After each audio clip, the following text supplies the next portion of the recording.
Chapter 9, containing further particulars concerning the pleasant old gentleman and his hopeful pupils. It was late next morning when Oliver awoke from a sound, long sleep. There was no other person in the room but the old Jew, who was boiling some coffee in a saucepan for breakfast, and whistling softly to himself as he stirred it round and round with an iron spoon.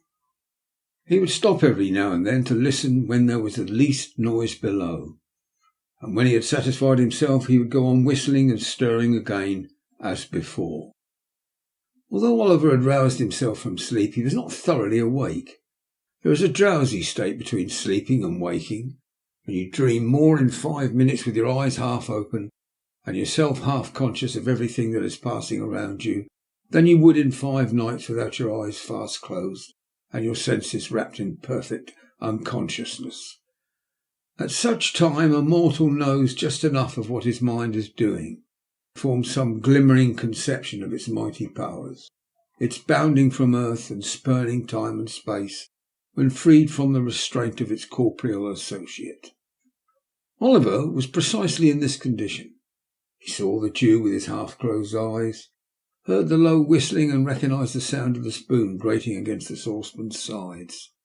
And yet the same self-senses were mentally engaged at the same time in busy action with almost everybody he had ever known. When the coffee was done, the Jew drew the saucepan to the hob. Standing then in an irresolute attitude for a few minutes, as if he did not well know how to employ himself, he turned round and looked at Oliver and called him by his name. He did not answer and was to all appearances asleep.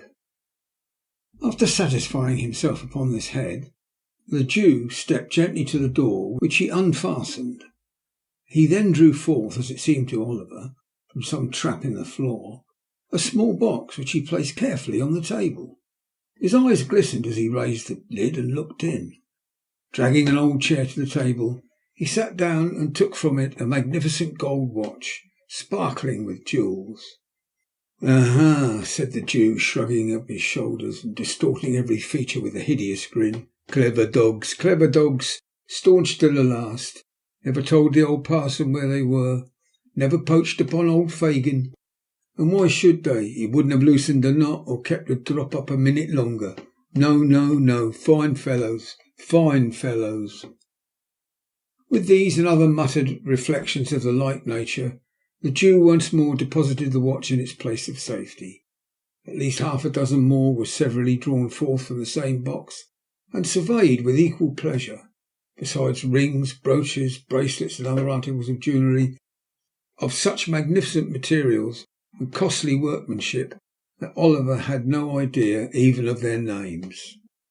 Having replaced these trinkets, the Jew took out another so small that it lay in the palm of his hand. There seemed to be some very minute inscription on it, for the Jew laid it flat upon the table and, shading it with his hand, pored over it long and earnestly. At length he put it down, as if despairing of success, and leaning back in his chair, muttered, "What a fine thing capital punishment is! Dead men never repent. Dead men never bring awkward stories to light. It's a fine thing for the trade. 5 of 'em strung up in a row, and none left to play booty or turn white-livered." As the Jew uttered these words, his bright dark eyes, which had been staring vacantly before him, fell on Oliver's face. The boy's eyes were fixed on his in mute curiosity, and although the recognition was only for an instant, for the briefest space of time that can possibly be conceived, it was enough to show the old man that he had been observed. He closed the lid of a box with a loud crash, and laying his hand on a bread knife which was on the table, started furiously up. He trembled very much though, for even in his terror Oliver could see that the knife quivered in the air. "What's that?" said the Jew. "What do you watch me for? Why are you awake? What have you seen? Speak out, boy. Quick for your life." "I wasn't able to sleep any longer, sir," replied Oliver meekly. "I'm very sorry if I've disturbed you, sir." "You were not awake an hour ago?" said the Jew, scowling fiercely on the boy. No, indeed," replied Oliver. "Are you sure?" cried the Jew, with a still fiercer look than before and a threatening attitude. "Upon my word I was not, sir," replied Oliver earnestly. I was not indeed, sir. Tush, tush, my dear, said the Jew, abruptly resuming his old manner and playing with the knife a little before he laid it down, as if to induce the belief that he had caught it up in mere sport. Of course I know that, my dear. I only tried to frighten you. You're a brave boy, Oliver. The Jew rubbed his hands with a chuckle, but glanced uneasily at the box notwithstanding. Do you see any of these pretty things, my dear? Said the Jew, laying his hand upon it after a short pause. Yes, sir, replied Oliver. Ah, said the Jew, turning rather pale. They're mine, Oliver, my little property, all I have to live upon in my old age. The folks call me miser, my dear, only a miser, that's all. Oliver thought the old gentleman must be a decided miser to live in such a dirty place with so many watches. But thinking that perhaps his fondness for the Dodger and the other boys cost him a good deal of money, he only cast a deferential look at the Jew and asked if he might get up. Certainly, my dear, certainly, replied the old gentleman. Stay, there's a pitcher of water in the corner by the door. Bring it here and I'll give you a basin to wash in, my dear. Oliver got up, walked across the room, stooped for an instant to raise the pitcher. When he turned his head, the box was gone. He had scarcely washed himself and made everything tidy by emptying the basin out of the window, agreeably to the Jew's directions, when the Dodger returned, accompanied by a very sprightly young friend who Oliver had seen smoking on the previous night, and who was now formally introduced to him as Charlie Bates. The four sat down to breakfast on the coffee and some on hot rolls and ham, which the Dodger had brought home in the crown of his hat. Well, said the Jew, glancing slyly at Oliver and addressing himself to the Dodger, I hope you've been at work this morning, my dears. Hard, replied the Dodger. As nails, added Charlie Bates. Good boys, said the Jew. What have you got, Dodger? A couple of pocketbooks, replied the young gentleman. Lined? Inquired the Jew with eagerness. Pretty well, replied the Dodger, producing two pocketbooks, one green and the other red. Very indeed, sir, said Oliver, at which Mr. Charles Bates laughed uproariously, very much to the amazement of Oliver, who saw nothing to laugh at in anything that had passed. And what have you got, my dears? Said Fagin to Charlie Bates, replied Master Bates, at the same time producing 4 pocket handkerchiefs. Well, said the Jew, inspecting them closely, they're very good ones, very. You haven't marked them well low, Charlie, so the marks shall be picked out with a needle and we'll teach Oliver how to do it. Shall us, Oliver? Hey, ha, ha. If you please, sir, said Oliver.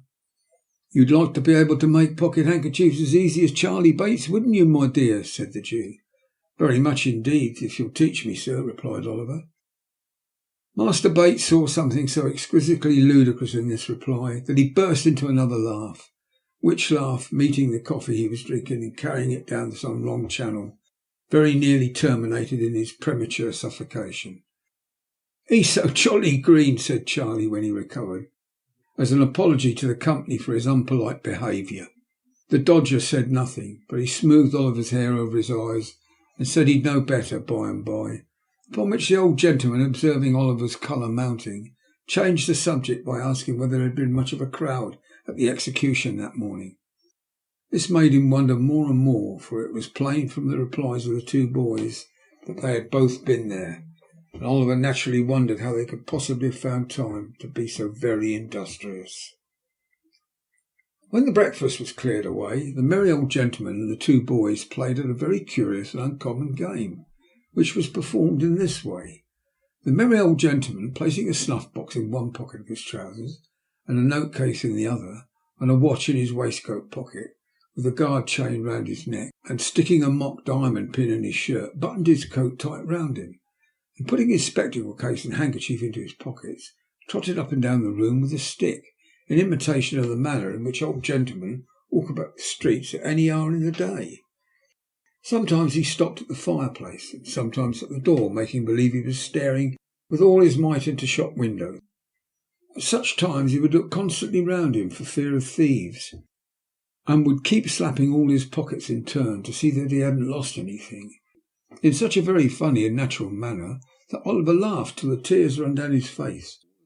All this time the two boys followed him closely about, getting out of his sight so nimbly that every time he turned round it was impossible to follow their motions. At last the dodger trod upon his toes or ran upon his boot accidentally, while Charlie Bates stumbled up against him behind, and in that one moment they took from him, with the most extraordinary rapidity, snuff-box, note-case, watch-guard, chain, shirt-pin, pocket-handkerchief, and even the spectacle case. If the old gentleman felt a hand in any one of his pockets, he cried out where it was, and then the game began all over again.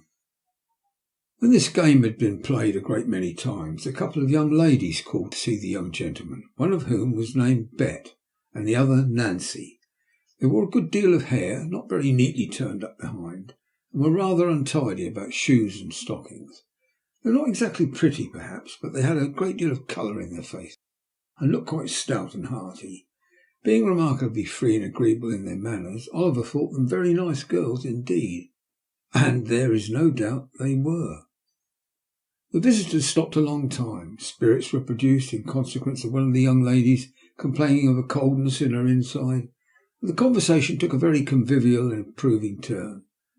At length Charlie Bates expressed his opinion that it was time to pad the hoof.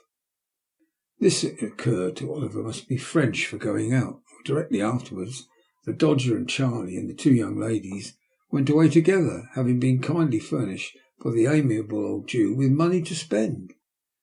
"There, my dear," said Fagin, "that's a pleasant life, isn't it? They have gone out for the day." "Have they done work, sir?" inquired Oliver. "Yes," said the Jew. "That is, unless they should unexpectedly come across any when they're out, and they won't neglect it. If they do, my dear, depend upon it, make 'em your models, my dear, make 'em your models." Tapping the fire shovel on the hearth to add force to his words, "do everything they bid you, and take their advice in all matters. Especially the Dodger's, my dear, will be a great man himself, and will make you one too. If you take pattern by him, is my handkerchief hanging out of my pocket, my dear?" said the Jew, stopping short. "Yes, sir," said Oliver. "See if you can take it out without my feeling it, as you saw them do when we were at play this morning." Oliver held up the bottom pocket with one hand, as he had seen the Dodger do, and drew the handkerchief lightly out of it with the other. "Is it gone?" cried the Jew. "Here it is, sir," said Oliver, showing it in his hand. "You're a clever boy, my dear," said the playful old gentleman, patting Oliver on the head approvingly. "I never saw a sharper lad. Here's a shilling for you. If you go on in this way you'll be the greatest man of the time. And now come here and I'll show you how to take the marks out of the handkerchiefs."